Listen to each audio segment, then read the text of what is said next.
Hey, what's up everyone? The Dan Sandwich here, and today I'm back in automation and BeamNG.drive. Today we're going to be taking a look at a car that I've already built. I do a lot of messing around in automation when I'm not recording or when I'm just bored and want to do some stuff. I always build some random cars and try some different things out. So that's why, there's not usually a lot of like before I built the car videos, because usually I'm just like messing around and like, oh, I should make a video about this car. And this is one of those cars.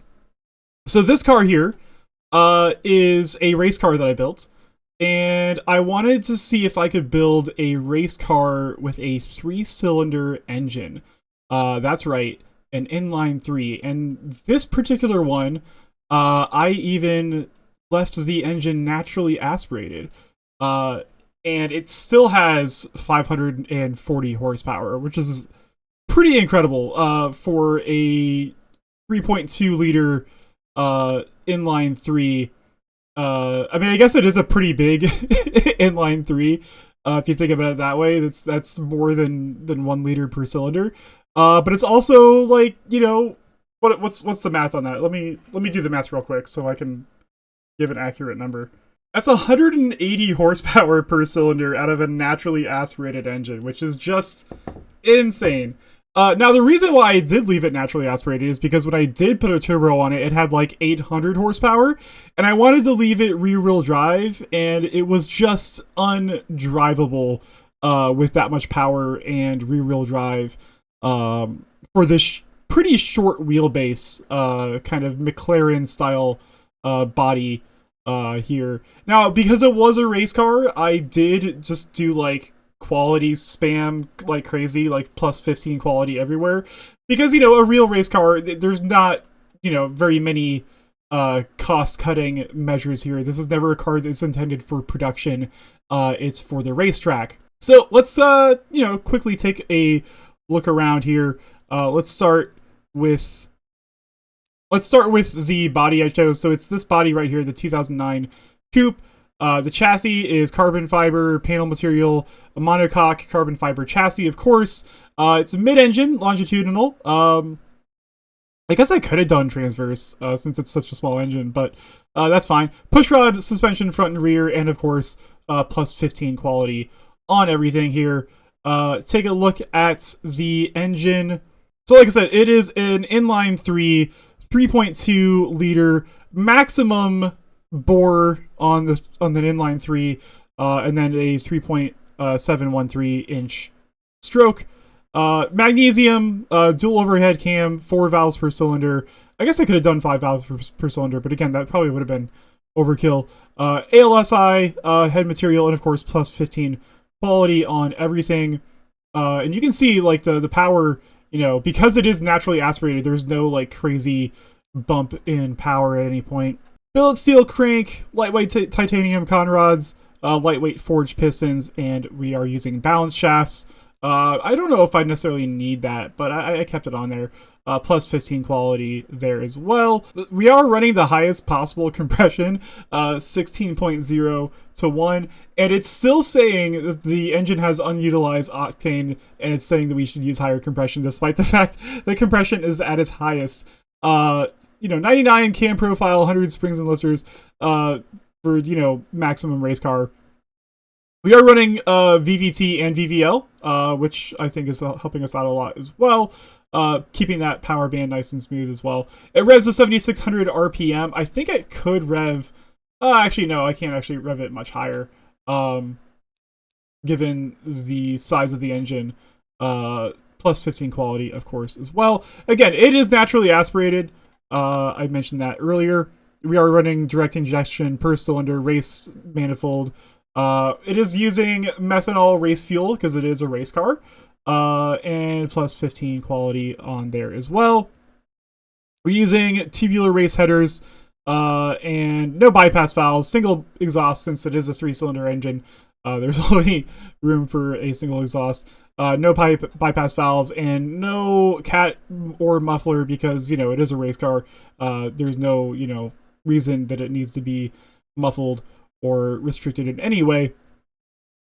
As you can see, the engine itself costs $10,000, almost $11,000 to make, despite it being a 3-cylinder engine.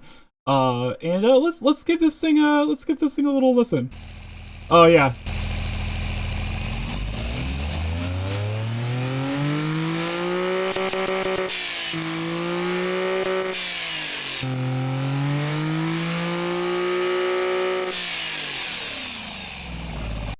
Doesn't sound great in my opinion. But you know, it is a 3-cylinder. It's a big 3-cylinder. I think if it was smaller, it might sound a little bit better. That's what we're dealing with here. Again, plus 15 on the body quality. Longitudinal rear-wheel drive, like I mentioned before, I did want to make it a rear-wheel drive car. Dual clutch 6-speed transmission.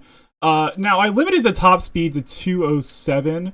It can theoretically get to 271, but I think I did this mainly just to keep the wheel spin in line while also keeping acceleration up. Let's see, it does 0 to 62 miles an hour in 2.4 seconds, which is ridiculously quick for a rear-wheel drive car with no turbocharged, no, just 3 cylinders. That's pretty incredible. Electric LSD, because why not? 15 quality on everything, of course, as well. Of course, it's using semi-slick tires. The rear tires are really chunky, and the front ones are fairly narrow. Now, the one thing that I think is kind of weird in automation is to keep oversteer in check, you have to have like much skinnier front tires than you do the rears. That's somewhat realistic, but I don't find very many cars that are, have this much of a difference between the front and rear tire width. I think that's something that they should address, because anytime you try to like match or get close to the front tire width to the rear, you just get ridiculous amounts of oversteer, which is, I don't know how realistic that is. 18-inch wheels, carbon fiber rims, of course, as well. Of course, we're using carbon ceramic brakes all the way around.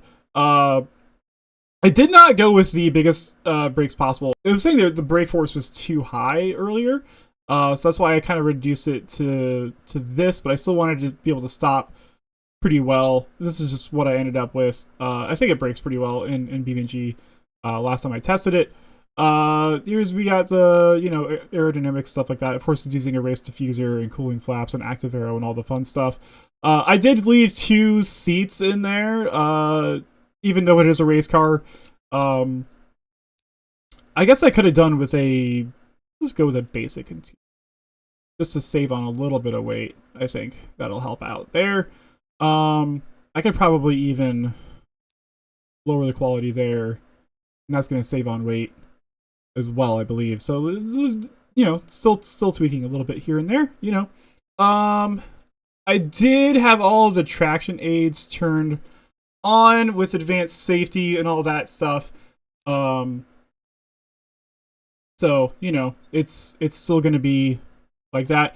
Weight distribution, I did move the engine as far forward as I could to keep it more balanced. It's still very rear balanced, but it is a mid-engine car, so that's not unusual. And I did optimize it to be as light as possible. Let's see. Yep. All right, cool. And then, of course, we're using active support springs, semi-active dampers, and passive sway bars.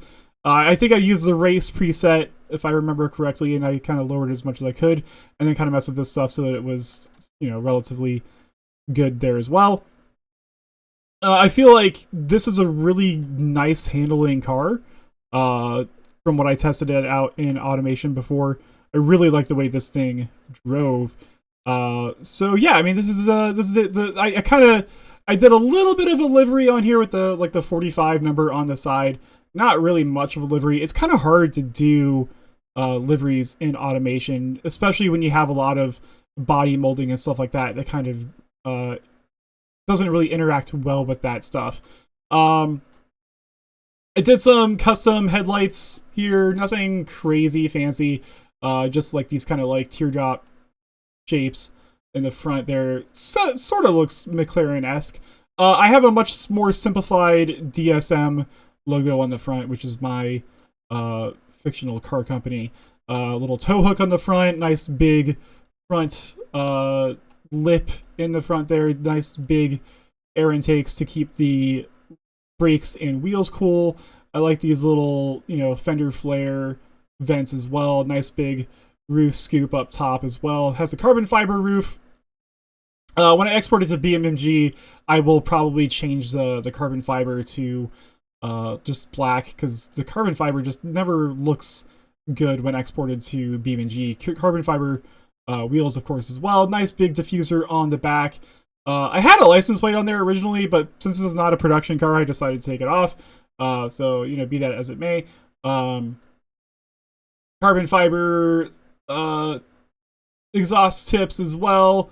I like the way that the brake lights turned out. It's kind of hard to see through like the tinted glass sort of thing back there, but I like the way that they kind of turned out. There we go. Yeah, you can see the brake lights nice and clear there. I didn't rig up any turn signals or anything like that. I didn't want to get like overly fancy with it, but I do like the way the brake lights turned out there. And I think the headlights are pretty cool looking as well. And then I did build out the interior as well. As you can see, nothing crazy. Just put some race bucket seats in there, racing steering wheel, a roll cage as well to make everything very race. You can see there's a ton of room in the engine bay still with how small this engine is. I mean, like I said, it's big for an inline 3, but it is still an inline 3. So yeah, that's kind of a quick rundown of I called it the DSM EXP3 GT3. So it's like an experimental race car for like a GT3 class. I'm not super knowledgeable on the racing classes, so maybe it doesn't quite fit there, but whatever. This is what we got. So I'm going to change all the carbon fiber into something that's going to export better into BeamNG. And then I will export the car, and then I will see you in BeamNG.drive, and I will take it to the test track and see how this thing performs.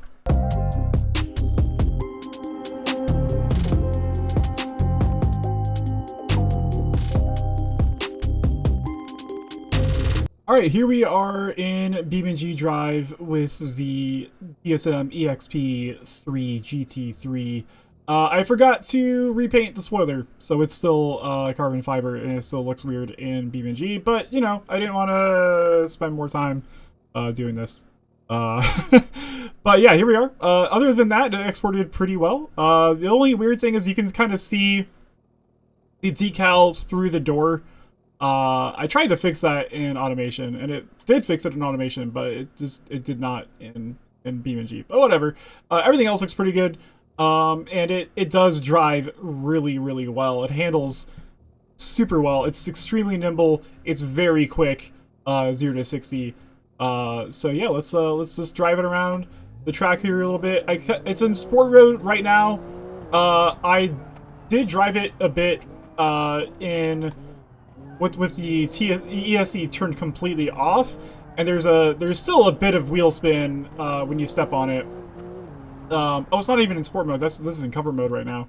Hang on, let me... Sport mode. Alright, yeah. I did drive it a bit with ESC turned completely off. It was just it wasn't undrivable, but it definitely could, maybe with a better driver at the wheel, it could be fine. But it's still, really, really fast, even when you have the traction aids turned on.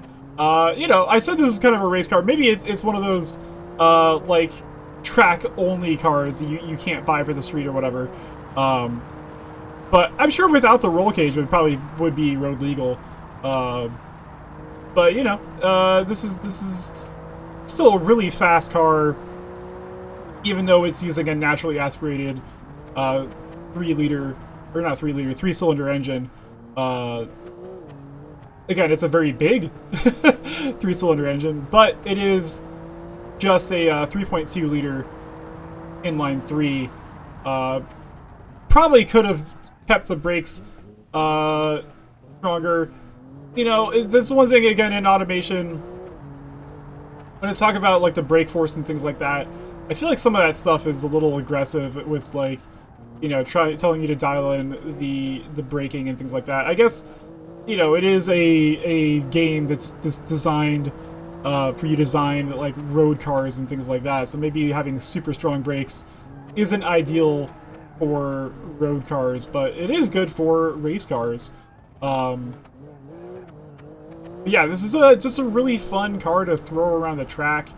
I'm gonna take it for a lap around this circuit to see how it see what kind of time I can put together. All right, time to see how this does in a lap around the automation test track. So I am going to, I don't know, I'm just gonna do one lap and set a time that way. I should go back and do a lap in all the other cars that I've tested as well, because I've in the past, if you watch my other videos, I usually did 2 laps, which is like the default thing. I felt like that took just way too long. So I'm just gonna keep it to 1 lap. And of course, in the time it took me to explain that, I probably could have done 2 laps. But anyway, let's just let's go 1 lap here. See how this car does around the automation test track. Again, I've already done quite a bit of testing already, so I should have a pretty good handle on how to drive this car around the track. But it is me driving, which, you know, I'm decent. I'm okay at driving in this game, but I know I'm not the fastest. But you know, all right. Around the hairpin turn, no drama there. Again, keeping it in sport mode, because that's what I've been doing with all the cars that I have built so far, just to keep things even. Man, this thing is so quick, though. It accelerates very, very quickly.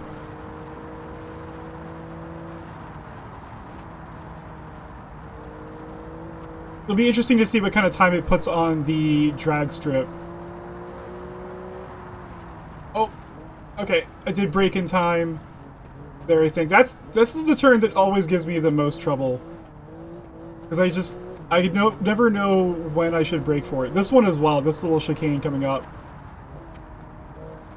I think I broke way too early there. Again, I am not a professional race driver, in any respect. I am using an Xbox controller.